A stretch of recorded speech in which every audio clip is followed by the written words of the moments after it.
الله الرحمن الرحيم الحمد لله رب العالمين والصلاة والسلام على نبينا محمد وعلى آله وأصحابه أجمعين أما بعد.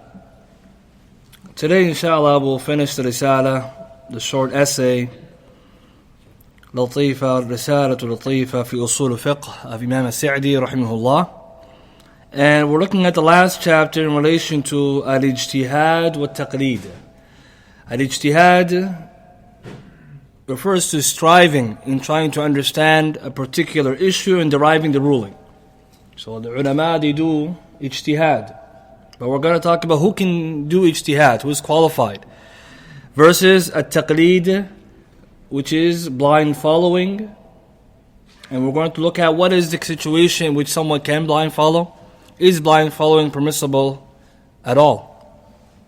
And so the Shaykh, rahimahullah, he finishes the Risala with these issues in very short, or in passing. He doesn't really get into too much detail. But the ulama, when they discuss these issues in their books of fiqh and the books of usul, they go in quite some detail. So we will try our best to cover the issue in a way that's sufficient. And if anyone wants more, then there are resources they can read on. So he mentions here, rahimahullah, al-masail, the issues are qisman. There are two types. So when it comes to issues regarding the deen, we have two types. The first type, majma' alayha, those issues which the ummah has agreed upon. So in this case, whatever we have an agreement upon, فنحتاج إلى تصور وتصوير وإلى إقامة الدليل عليها ثم يحكم عليها بعد تصوير والاستدلال. Issues in which we have agreed upon, so there's issues the scholars have agreed upon, then in this situation we need to have a conception of the issue properly. And once we have a proper conception of the issue, we need evidence to establish its ruling. And then this is where the ulama, they try to derive the evidences, they make istidlal. They look in the sources in the Quran and Sunnah to derive correct evidences. So here Shaykh Shathari, he says, hafidhullah, that those issues we have, that the ulama have agreed upon. And we said before in fiqh, most issues are agreed upon. Khilaf is very little. Despite the fact that we talk about khilafat a lot, there are not as many as that which is agreed upon. We said the example when it comes to salah, and Akh Majid was just discussing those issues. The Shaykh said 75% of the issues of salah, all the ulama agreed upon. There's just the other 25% where they differed. So we see ulama, they've already agreed upon quite a bit of things in fiqh. And so when it comes to usul, there are certain issues which we have an agreement. So what do we do then? We need to look to conceptualize them the right way. How do we understand the issue for what it is? And what evidence do we have to prove that issue? Because we agreed upon it, so we need to have the evidence. So examples of things that they agreed upon is that Salat al-Dhuhr comes in when the sun passes the zenith of the meridian. And Brother Majid was just discussing that. That's agreed upon. So this is example of something that they agreed upon. So when it comes to that, what do we need? We need to have tasawwur. We need to understand the issue the right way. And a fa'idah we take from this, that the ulama, they mention a principle in usul, is a good principle to have. Hukum ala shay, or hukum bi shay, far'un an tasawwurihi. Hukum ala shay, to make a ruling upon something, far'un an tasawwurihi. It's a subsidiary to having the correct conception of it. To have a ruling on something, you need to have the proper conception of it. Hukm ala shay, far'un an tasawwurihi. What does this mean? If you want to make a ruling on something, you need to first conceptualize the right way. If, for example, the mufti is told about something that happens, and it's told to him in a wrong way, then he says the ruling is X, Y, and Z, that ruling is not correct for that particular issue, if the issue is not reality. Means he's gotten the wrong impression of it, so he passed the ruling based on what he knew of it. So the ulama say in order to pass a fatwa, then you need to have a correct conception of it, the full details. So therefore here, if we're going to agree upon any issue, we need to have tasawwur. What is the issue? And this is the important principle majority of scholars they mention, because nowadays if I'm going to discuss an issue, or you want to present it to the mufti or the shaykh, you need to tell him all the details that are relevant. So if we don't give the proper issue, Shaykh Ibn Uthaymin says, rahimahullah, the fatwa then will be mistaken. Therefore, the issue once we agree upon, we need to also make sure we understood it the right way. if we don't understand it the right way, then we can't expect a proper ruling. The proof for this principle, if someone's thinking about it, it's in the Quran. The story of Musa and Khidr. Musa alayhi salam, when he accompanied Khidr, Khidr told him, وَكَيْفَ تَصْبِرُ عَلَى مَا لَمْ تُحِطَ بِهِ خُبْرًا. How can you then have patience for something which you cannot understand? So here Shaykh Sa'di in his tafsir says is a proof that you should not have hastiness in judging something without having first understanding it. So Musa alayhi salam, Khidr knew that some things he would do, he won't understand it. So he said, be patient. So the benefit here, Shaykh Sa'di in his tafsir, you can't make hastiness in rulings. So it's a benefit here for this principle. You need to have correct tasawwur. If you're going to ask the Shaykh a question, you need to give it the full details if you want the correct answer. That which is real means what's the realities, what are the variables, what are the things that actually happen. If we summarize it too much, the Shaykh will give us a fatwa and then it doesn't actually apply to what he said. So the first we have masail which the ulama agreed upon. And remember the principle, حكم على شيء فرع عن تصوره. وقسم فيه, the second category, khilaf, issues which we have differed upon. Masail ikhtilaf, we love to hear about them because people use khilaf as a way out. They say it's khilaf. And we know, when it comes to masail khilaf, there is certain etiquette. But khilaf is not hujjah. It's not proof. So there are certain issues where there's khilaf. فاحتاجوا, he says in this case, فتحتاجوا مع ذلك إلى الجواب عن دليل منازع. Then you need to have evidence in order to reply to the one who's opposing you in the issue. So masail which are differed over, we need to have dalil for them and ways so we can answer the opposing opinion. For each of the scholars or groups in the issue of khilaf will hold their opinion based on a proof, and therefore somebody he needs themselves, if they're capable, to analyze the evidences and take the side which they view to be stronger. So here the Shaykh continues and says, هذا في حق المجتهد والمستدل. Who is the one deciding the issues of ijtihad or issues of khilaf, what's correct, what's not, what's proof, what isn't? It's the one who's a mujtahid, one who's capable of making ijtihad, one who's able to look at the evidences. So when it comes to masail khilaf, the way we deal with it, if you are strong enough in knowledge to examine both opinions, both evidences, and come to your opinion, which side is correct, or which side you believe to be the truth, then you should be doing that. As for those who are not capable, it means they can't make this ijtihad, or they can't make this kind of nadar, they can't examine the texts. And it says, وَأَمَّا الْمُقَلِّدْ, as for the one who is a blind follower, فَوَظِيفَتُهُ السُّؤَالِ لِأَهْلِ الْعِلْمِ. His job is to ask Ahlul Ilm.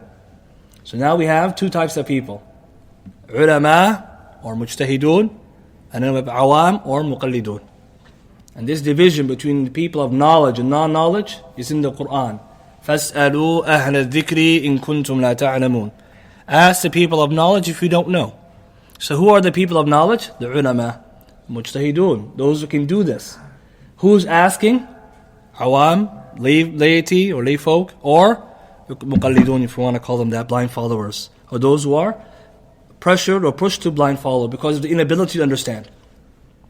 So we benefit from this. If someone is capable of looking into the evidences, he can do ijtihad, means he's able, that knowledgeable enough to actually derive the evidences, the rulings directly from the evidences, then this person, the Shaykh says, that's haram for them to make even taqleed. But the one who is a student of knowledge, who has some knowledge, he's able to study both sides, he has enough of the basic knowledge, then he should examine and take a view he sees to be stronger. But the lay one who is a lay folk or from the lay people, he needs to ask people of knowledge. So this is where the issue of taqleed comes, and the issues of when and when not to make taqleed. And we should know from the beginning, to make taqleed is blameworthy, just on its own. And no one will consider it something good, because the blind follow means to rely on someone else, and we're going to get to the definition. And also implies you don't have knowledge. So no one should make their manhaj taqleed, because the manhaj taqleed means you don't have knowledge. You're just relying upon someone else, who their statement or opinion is not knowledge or proof. So we're not going to advise people to be muqallidun and say this is sufficient. It saves me a lot of burden. I just ask the ulama to tell me whatever they tell me. I don't need to ask for the proof and I'm good to go. And some people they find convenience in this. But taqleed is blameworthy, because it's based on jahl. And no one likes to be called a jahil. Or to be said, then you're muqallid. If someone tells you this, then you feel, no, this is not a term I'm comfortable with. I'd rather be someone who has knowledge, who studied, who actually examined. Before we get into that, what are the conditions for the mujtahid? the one who can make ijtihad. Shaykh Shathari mentions 4, Shaykh Ibn Uthaymeen, he mentions 6.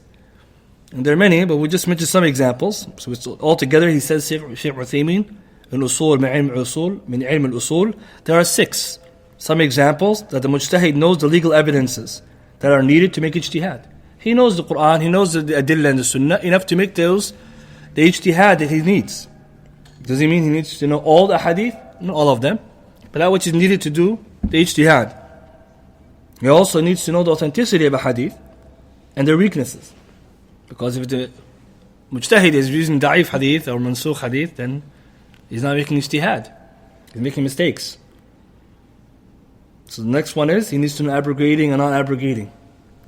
So he needs to know hadith, authenticity, and also he needs to know abrogation. Which is abrogating, which one's abrogated, and other such conditions. Altogether is 6. If you go to the translation of the book, Usul min ilm al-usul, page 126 downwards, he mentions them, Shaykh Uthaymeen, and explains them. What we need to caution against is people believing the mujtahid has to have a level that's unattainable. As some people, they've conceptualized the mujtahid to be something that's not possible to achieve. The mujtahid al-mutlaq. He's such a mujtahid, he knows all ahadith, 100,000 minimum. The Quran, Arabic, every fan. He's a master in every science of Islam. In this case, he said only he can make ijtihad. In reality, you find most of the ulama, or many of the people of knowledge, or many people on the earth, may not even really be able to reach that. In fact, you may even project it backward and say many of the people of the past didn't have that. So these type of exaggerations in what ijtihad or mujtahid is mistaken. If you remember the kitab Usul al-Sitta of Shaykh al-Islam, he mentions that some of the awam, they believe, from the mistaken beliefs, that the mujtahid mutlaq is one, he has such characteristics that you might not even find Abu Bakr and Umar radiyallahu ta'ala anhuma. Subhanallah. This is what they think. This is the only one. The level he's at, even he might not find Abu Bakr and Umar in there. So this is extremism. Some people, you tell them this, they say no, only mujtahid mutlaq. And the opposite would be mujtahid muqayyid, one who's restricted mujtahid, to the madhab. And some they say not even to the madhab, to the masail and like this. But this is mistaken. Because the ulama, they mention the conditions, and none of those conditions necessitate absolute knowledge. He's not someone who knows every single text, because those are very rare. So we need to warn against that, as some people will come and tell you, but your shaykh is not mujtahid mutlaq. And we say, well, we know he's mujtahid based on the conditions the ulama have laid down. As for everything else that is mentioned, that needs proof. So what is taqleed? The shaykh says, Shaykh Sa'di, وَالتَّقْلِيدُ قَبُولُ قَوْلِ الْغَيْرِ مِنْ غَيْرِ دَلِيلٍ. Taqleed is defined technically as the acceptance of the statement of one who is not evidence, or without evidence. The acceptance of the statement of another person, without evidence. Al-Imrati, he says, تَقْلِيدُنَا قَبُولُ قَوْلِ الْقَائِلِ مِنْ غَيْرِ ذِكْرِ حُجَّةٍ لِسَائِلِ. That our definition of taqleed is the acceptance of the statement of a speaker, without the mention of the evidence to the one asking. So if someone is telling you an opinion, it's recommended. And some even mention that the fatwa of the shaykh without the dalil is a type of taqsir. Some say this, that it's not sufficient fully. But what we know, if you're accepting an opinion of someone, it must be based on a proof. For the shaykh who's telling you the question, the answer, he needs to have a proof for where he got it from. So what is taqleed? You're following the opinion of someone who didn't tell you the proof, nor are you aware of their proof, nor do you understand their proof. You just said, the shaykh said this, and I'm taking it. He said it's halal, that's all I need to know. So we see here taqleed is blameworthy. Why? It's based on ignorance. And so some of the scholars, when they discuss this, they say now that taqleed enhances positions when someone is forced to do it. But is it a methodology we follow? Are we muqallidun, blind followers? No, we should not be blind followers. We should be muttabi'un. We do what's called al-ittiba'. Al-ittiba' is different than at-taqleed. So those people who say that taqleed is a must, and there are some people you meet who say it's wajib upon you to be muqallid. You have to be taqleed.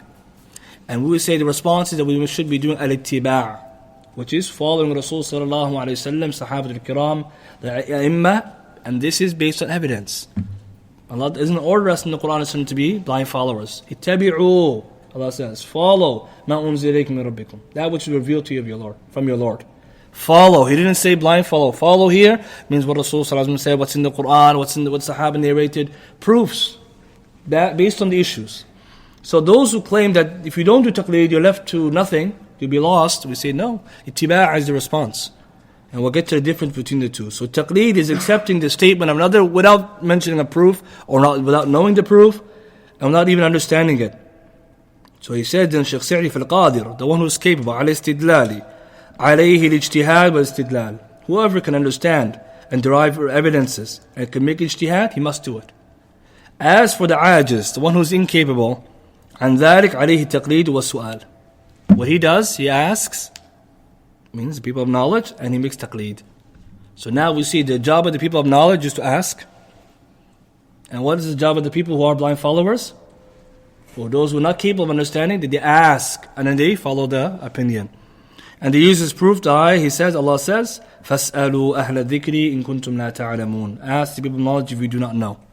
So how do we deal with this issue? Doesn't this ayah indicate taqleed? فَاسْأَلُوا أَهْلَ الذِّكْرِ. And we're saying to people, even when you ask the Ahl al-Dhikr, we need to have proof. Because if the Shaykh says halal, you didn't know why it's halal, you have the right to ask Shaykh, how is it halal? Can you explain? Ma'a dalil, with evidence. Sometimes the su'al even says ma'a dalil. Because they want the Shaykh to mention the proof, so they're not doing taqleed, they have now ittiba', the following evidence, the understanding. So the ayah doesn't actually indicate that we're supposed to do taqleed. Those who use the ayah to encourage the layman just to follow the Shaykh's answer, said that Allah says ask. The ulama who said taqleed is not permissible at all, and those who said it's only needed when a necessity, said the ayah is actually telling you to ask the Shaykh for the evidence. Because it comes also in Surah Al-Nahl, فَاسْأَلُوا أَهْلَ الذِّكْرِ إِن كُنْتُمْ لَا تَعْلَمُونَ بِالْبَيِّنَاتِ وَالزُّبُرِ. So this ayah, when you connect these two, it's clear. Ask the people knowledge if you don't know, with evidences and proofs. Hafiz ibn Kathir says, proofs and evidences. That's what it means. بِالْبَيِّنَاتِ وَالزُّبُرِ means proofs. You're not asking the Shaykh for his opinion, you're asking for his opinion based on his proof. So this is where we have as clarity that we're not asking the Shaykh just to tell us halal, haram, yes, no. We're asking the Shaykh why, it means haram, and answers. Yeah, certain circumstances the Imam or the Mufti doesn't have to explain if the issue is too complicated. As we see, sometimes the issue may take a long time to answer. So in those cases, it's not wrong for him to say it's halal, because you don't have the time or the ability to understand all the khilaf or all the mas'ala. But as an etiquette, we should be training ourselves to look for the proof and understanding of the Shaykh. Because what happens to the muqallid, he goes and he meets another person and he says, well, that's not correct, because my Shaykh said this. And then he'll say, but my Shaykh said this. And both of them are in confusion. No one knows what each Shaykh said or why, and no one can tell the other he's wrong, so they both become confused. And in fact, they may both get upset, because they say you're not supposed to ask about the proof, just follow what your Shaykh said. And of course, this is something many of us might find, a situation or a reality, that they're just walking around with opinions, they don't know why. And they don't even know if it's correct because they cannot understand it. So the ulama of the past, they debated whether or not taqleed is permissible or not. Some of them argued that it's haram. It's not something permissible because the Quran and Sunnah, they discourage taqleed. In fact, they blame the people who are disbelievers because they were muqallidun. They followed their forefathers who were upon shirk, and that led them to Jahannam. Whereas others, they say that it's permissible in its due times, which is a necessity. And we said already, when it comes to darurat or darura, necessity, it makes halal what's haram. But as a methodology, this is not our way. So even if we argue that taqleed has a position, then it's only when it's time of necessity. When you cannot understand the issue, means it's such a big difference of opinion, you don't know, or the situation where the mufti or the one who's making istidlal, he comes to a road where he cannot understand which side is more correct, so he follows his teacher. That's it. So those are necessities, not our methodology. So here we benefit that. The scholars who argue this are many. Ibn Abdul, for example, Hafid Ibn Abdul, rahimahullah. Before him we have the Sahaba. We have the four Imams, even discouraging taqleed. And this is one of the biggest ironies. The people who follow the four Imams are not following their own opinions. What did the four Imams say about taqleed? They were not encouraging of it. They didn't tell people to blind follow them. Rather they say, صح الحديث وهو مذهبي. If the hadith is authentic, that's my madhab. So imagine the people who are saying we have to follow Abu Hanifa. Abu Hanifa is saying if the hadith is sahih, that's my madhab. So in reality, you're not following the Imam. If you're a true muqallid, follow him when he said. If you're really doing taqleed, but we're not doing taqleed. And so the problem we have then is that the earlier scholars, Sahaba included, did not allow people to do taqleed. And those who permitted it in the due necessity. This is the best way to combine between all of the different statements on the issue. So the ulama did mention, for those who are not able to make ijtihad and they're not able to understand the issue, that they can do taqleed, and that's a necessity, not a methodology. So we should not be people of taqleed. We just walk around asking all the time about stuff we don't have any basis of knowledge. And so if you look at this, you see that there are times when someone is forced to do taqleed. Imam Shinqiti in his kitab, he has Qawl al-Sadi fi Haqiqat al-Taqleed. He mentions the situation where it's a necessity, but a benefit. He says that in a situation where someone is not a mufrid, one who is falling short in learning. For it is someone who can teach you and you're not going to learn from them, it's not a darura to do taqleed. Today we have study circles. Someone would not go to the sittings of knowledge and say, I don't know on something, I'm going to do taqleed. Now you're held accountable if you're able to learn the issue, to sit down and benefit. And he says here that this person has the ability and he's not following it. This is not an excuse. So what we need to encourage the lay people is to do ittiba', follow Rasul sallallahu alaihi wasallam, follow the Quran, follow the Sahaba. Don't be a blind follower. And blind following is weakness, it's ignorance. And if someone wants to read more about how the earlier scholars treated it, read the introduction of the kitab Sifatul Salah by Imam al-Albani rahimahullah. And here Shaykh Hizami recommends read this muqaddimah. It's really good. It teaches you how the four imams and also other imam were treating the issue of taqleed and ittiba', teaching the people to follow the way of the Sahaba, way of the Quran and Sunnah, not to follow them. Sad to say, although many people, they don't really follow this. Along with this, someone may say, what about following a madhab? And so even though the text doesn't talk about that directly, the ulama mention, yes, for following a madhab, then it is permissible with the condition that somebody is not blind following within it. Again, blind following is not something recommended, nor is it something which the early people used to do. So if someone does follow madhab, there is no blame in that. It's not haram.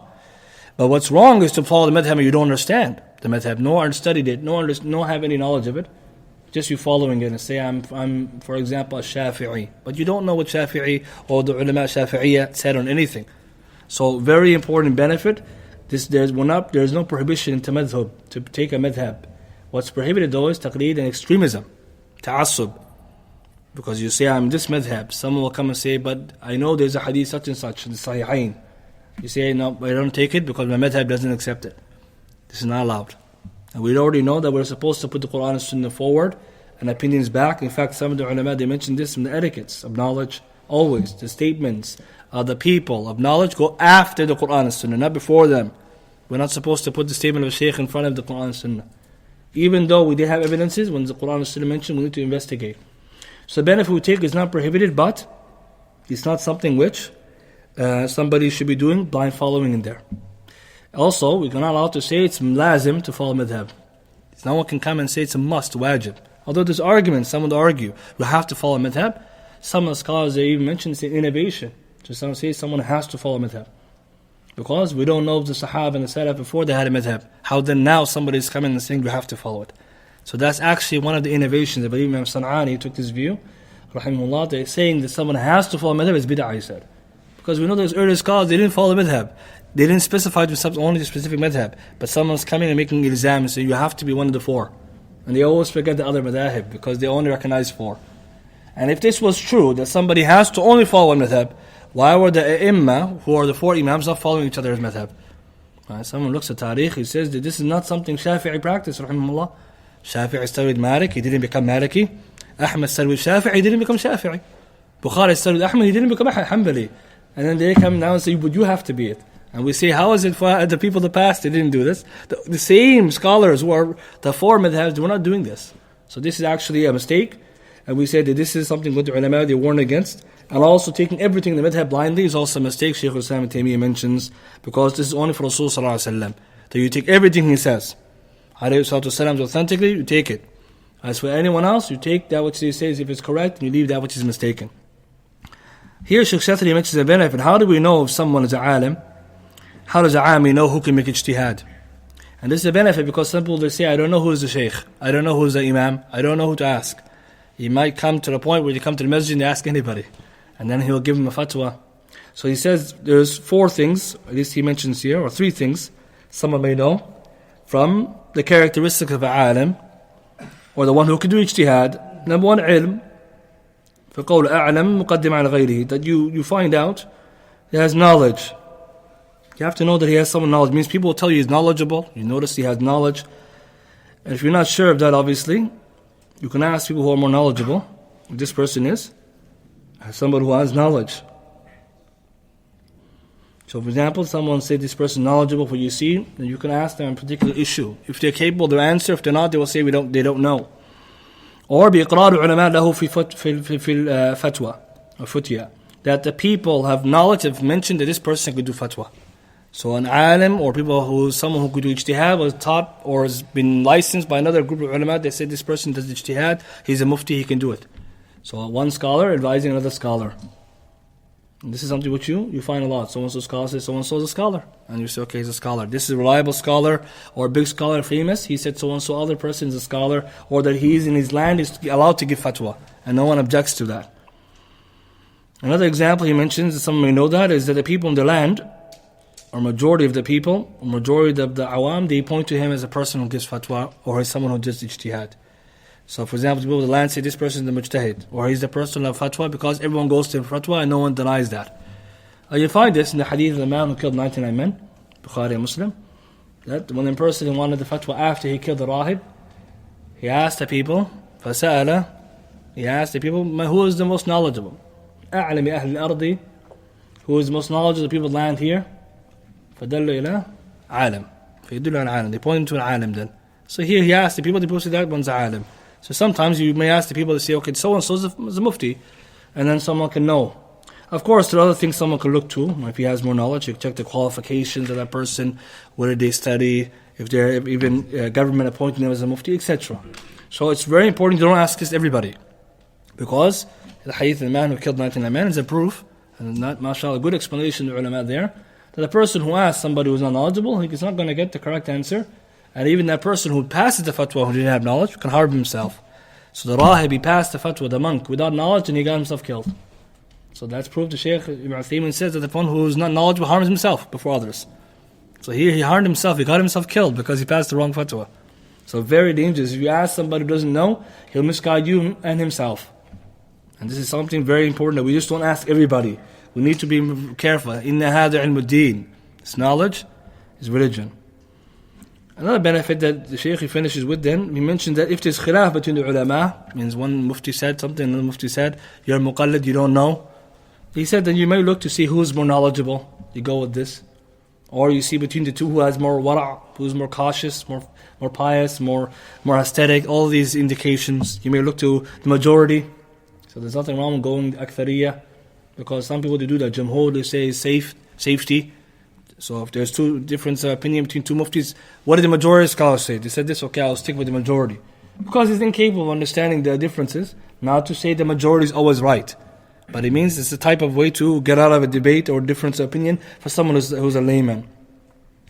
In any case, the benefits here are this. And the Shaykh then, Imam Sa'di, after this, he finishes saying, Wallahu a'lam, wa sallallahu ala Muhammad, Rasulullah wa ala alihi wa sahbihi wa sallam. He finishes by saying Allah knows best, and may peace and blessings be upon Muhammad, upon his family, his companions, and followers all together. And so here, the Risala, in this subject of Usul al-Fiqh, we finished it, alhamdulillah rabbil alameen. And as an extra benefit, we want to advise the students and the brothers to continue their study of Usul by referring back to the works that are necessary. And so we need to pay attention to that this is an introductory text, there are more. And there is more that can be said, but I'll indicate some of the books that are translated and available in Usul al-Fiqh for those who want to continue their study. One of them we mentioned here by Shaykh Shathari himself. It's referred to as Usul al-Fiqh for the Muslim who is not a mujtahid.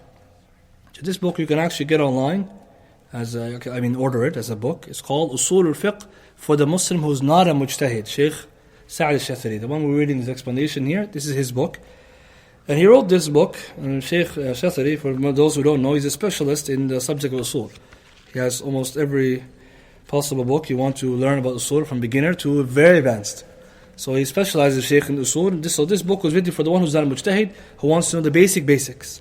What are the qawa'id you need to know? What are the rules regarding a mujtahid? What's the rules regarding a fatwa? What if the Shaykh changes his fatwa? What do you do? All of this basics. So this book, translated by Insight into Islam Applications, a really nice book, simple, but it helps you to have something. So Usul al-Fiqh for the Muslim who's not a mujtahid. Another one which we cited quite a bit during our explanation is Shaykh Ibn Uthaymeen's work, Usul min Ilm al-Usul. So in English is translated as the foundations of the knowledge of Usul.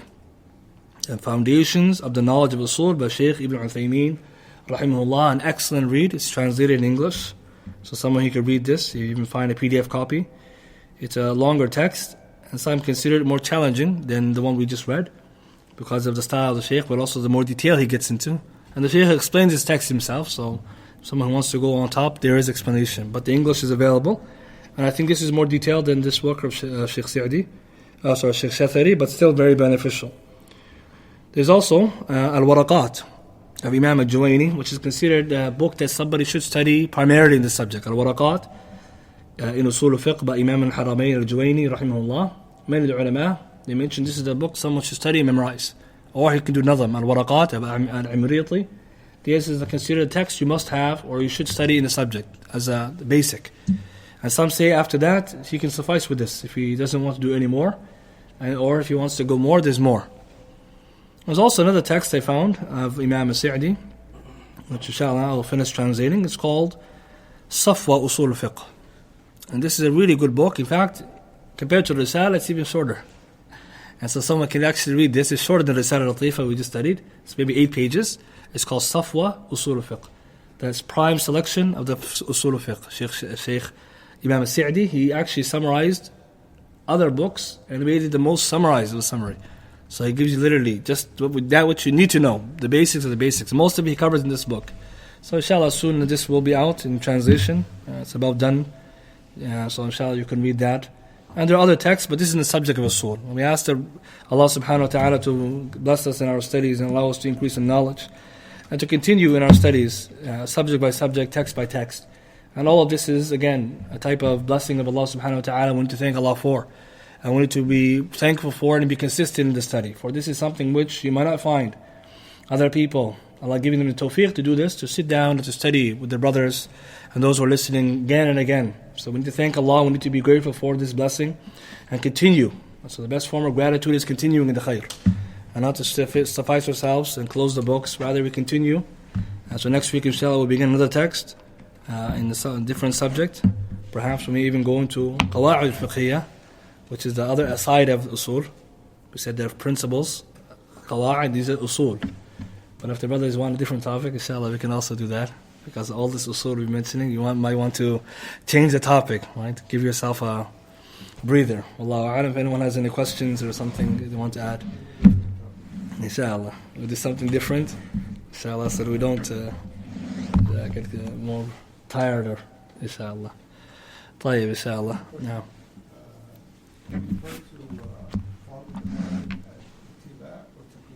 It's a good question. This people they say this that following Rasul sallallahu alaihi wasallam is taqleed, and the correct opinion, as Shaykh mentions here, Shaykh Hizam, in explaining this statement, Juwayni he mentions this in Waraqat that this is a type of taqleed, or at least Amriti he mentions, and he said this is wrong. For we said, what is the definition of taqleed?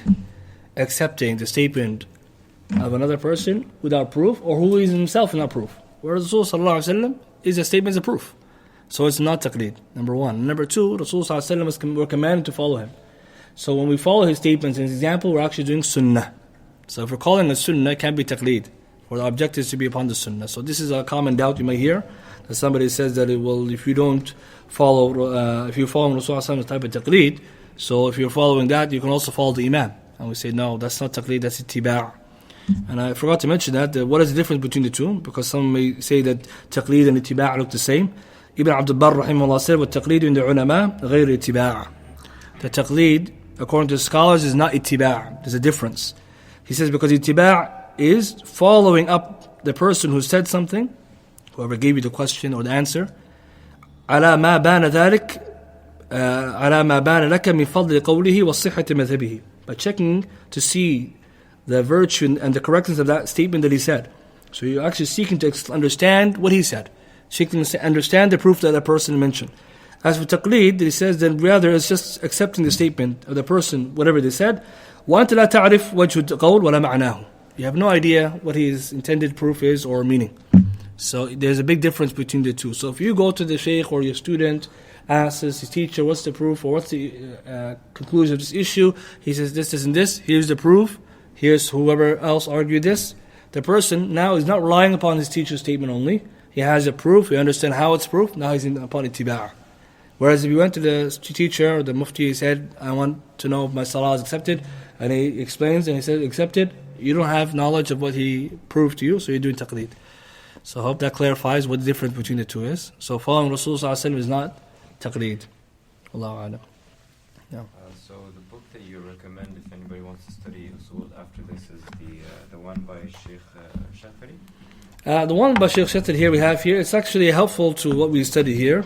It's not a method as much as it is just something to give someone a basic introduction. And he wrote this for people, especially in the West, who don't know anything about Usul and they need to know the basics. So, but someone he wanted to read after Recital Latifa, an actual method, Usul min ilm al-Usul is the better one. Shaykh Uthaymin's work. And some they specialize with this and explain it specifically. But because some students even find that to be difficult, they usually say start with Recital Latifa. So why did we start with this? Because Shaykh Shathari said this is the first brick in the study. And so if you go to the next one then, what Shaykh Uthaymin had. And after that, you do waraqat, and you, mashallah, you have sufficiency. If you want more, there is more. But this is a better way of doing it. Also, the book Safa Usul al-Fiqh, we mentioned, some they even say to start with this. So this is a better. But this book is just helpful to have and to read and to just have something you can rely upon if you want to know basics. Good kind of introduction, inshallah. No. Oh. So you mentioned earlier that the majority of there isn't much khilaf in terms of opinions between scholars and whatnot. So about the madahib, did they differ in their definitions of like shirk or tawheed, or did they have much differing in that, or were they all like the same around? So when it comes to the difference of opinion and the different madahib, in fiqh, yes, there is some differing. As for the aqeedah, then we know that the four imams, they held the same views in tawheed and shirk. It means they consider tawheed an obligation and they understood it to be the oneness of Allah subhanahu wa ta'ala in all of its categories. As with shirk, they also understood it for what it is, of worshiping other than Allah in every form or any way that is prohibited, and obviously God giving Allah His due right. So this is a mistake some people they try to create, which is to say that the ulama, when they talk about the four imams, they think they differ in everything. The ulama, our aqeedah is one, and specifically in the tawheed and in shirk. As for the issues of other elements, then Abu Hanifa slightly differed than versus the others. He differed in certain elements. But what we need to differentiate between his madhab, fiqh and aqeedah.